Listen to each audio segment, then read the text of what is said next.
Mobile ফোনের অপব্যবহার দিনে দিনে বাড়ছে। এই মোবাইল ফোনের কারণে অনেক তরুণ-তরুণী আত্মহত্যা করেছে। আবার গবেষণা বলছে, দেশজুড়ে যত পরকীয়া বিবাহ বিচ্ছেদের বড় কারণ হয়ে দাঁড়াচ্ছে এই মোবাইল ফোন।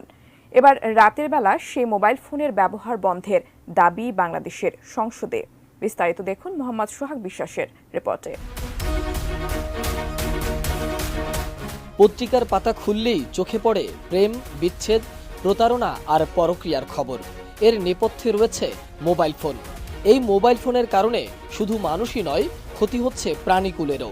মোবাইল নেটওয়ার্কের কারণে দিনে দিনে কমছে পাখি। এবার রাতে মোবাইল ফোনের ব্যবহার বন্ধের দাবি উঠেছে খোদ সংসদে। মোবাইল ফোনের অপব্যবহার রোধে এর ব্যবহার সীমিত করার দাবি জানিয়েছেন কুমিল্লা ৭ আসনের সংসদ সদস্য ডাক্তার প্রাণগোপাল দত্ত। মোবাইল ফোনের অপব্যবহারের কারণে নতুন প্রজন্ম প্রতিবন্ধী হওয়ার আশঙ্কা প্রকাশ করে কানের রোগীর সংখ্যা বাড়ার পেছনে মোবাইল ফোনকে দায়ী করেন বঙ্গবন্ধু শেখ মুজিব মেডিকেল বিশ্ববিদ্যালয়ের সাবেক এই উপাচার্য। শনিবার জাতীয় সংসদে ২০২৪ ও ২৫ অর্থবছরে প্রস্তাবিত বাজেটের আলোচনায় অংশ নিয়ে এসব কথা বলেন তিনি।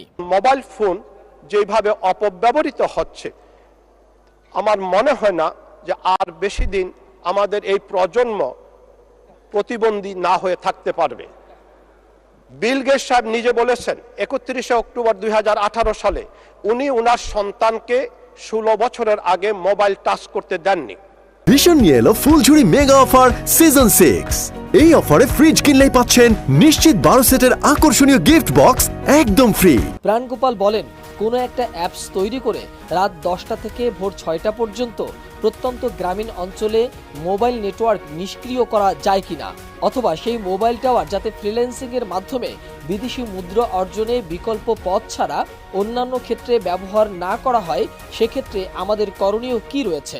কোনোভাবে মোবাইল কোনো একটা অ্যাপ সৃষ্টি করে রাত 10টা থেকে ভোর 6টা পর্যন্ত প্রত্যন্ত গ্রামীণ অঞ্চলে মোবাইল টাওয়ারগুলোকে নিষ্ক্রিয় করা যায় কিনা, অথবা সেই মোবাইল টাওয়ার যাতে ব্যবহৃত না হয়, মানে ফ্রিল্যান্সিং এবং অন্যান্য বিদেশি মুদ্রা অর্জনের বিকল্প পথ ছাড়া অন্য কোথাও যেন ব্যবহৃত না হয়, সেই ক্ষেত্রে আমাদের নজর দেওয়া উচিত।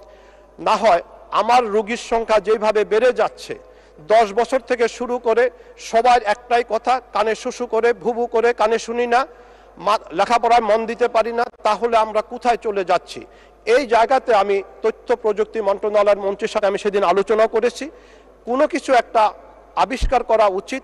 এ সময় দেশের চিকিৎসা সেবা উন্নতির জন্য চিকিৎসকদের বেতন ভাতার পাশাপাশি গবেষণা, আবাসন সহ অন্যান্য সুযোগ সুবিধা বাড়ানোর প্রস্তাব করেন সংসদ সদস্য প্রাণগোপাল দত্ত। মোহাম্মদ সোহাগ।